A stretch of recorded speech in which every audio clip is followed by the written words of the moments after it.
Marie has been our nanny for, I think, 9 years. She's a part of the family. I mean, it's like, to call her a nanny does not give her she's much more than a nanny, and she's like a third parent to our children. I remember seeing pictures of the initial school where they didn't have money for anything. I mean, it started with such the bare minimum and no tools, no books, nothing. And just these kids were so hungry for an education.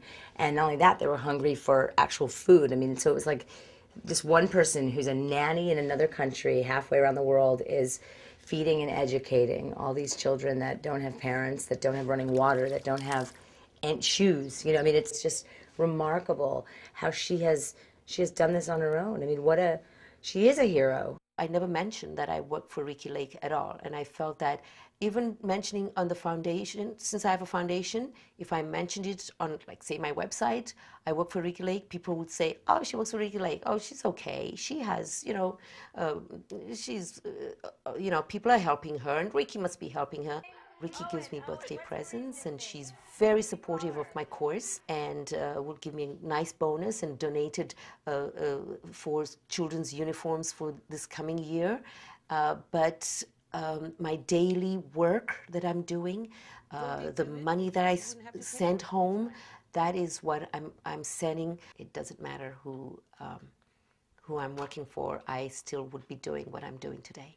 She's able to give her life and devote her life to my family, and at the same time help hundreds of children in her village. My life is so full of joy, especially knowing that I can be in 2 places at one time, and this other place that I'm with has 220 children that I'm taking care of, and here I have 2 kids. And literally these 2 worlds are not different to me, they're just the same.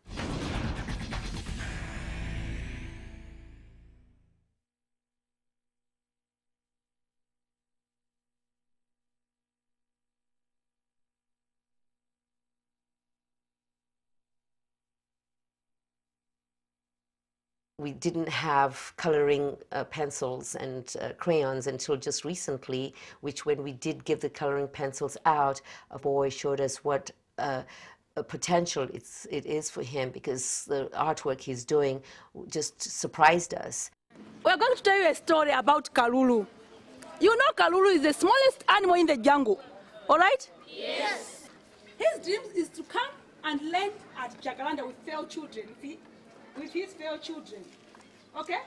He made up his mind of coming to Jacaranda because, you know what?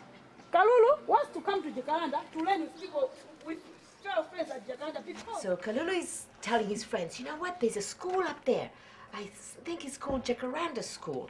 And he says, I wish that one of these days I could go into that school and see what goes on in there. And one morning he sees the children walking to the Jacaranda School. And then he follows this young girl who has a backpack. And he says, I have an idea. I think I'm gonna jump in the back of a backpack. So he jumps inside, and the girl feels something, and she says, hey, Kalulu, what are you doing in the backpack? And he says, please, can you take me to your classroom? She takes him into the back of his backpack, and off they go. Now, Kalulu is here, he's happy now. You can see even the whole class. The whole class is happy that the teacher has accepted Kalulu in the class, okay? Yeah. This showed me that when we give the children the resources, we can see how they can progress. I just feel that if you give them the tools, they can be somebody, and that's my mission. It's so important for me to see these children have a future and have a better life.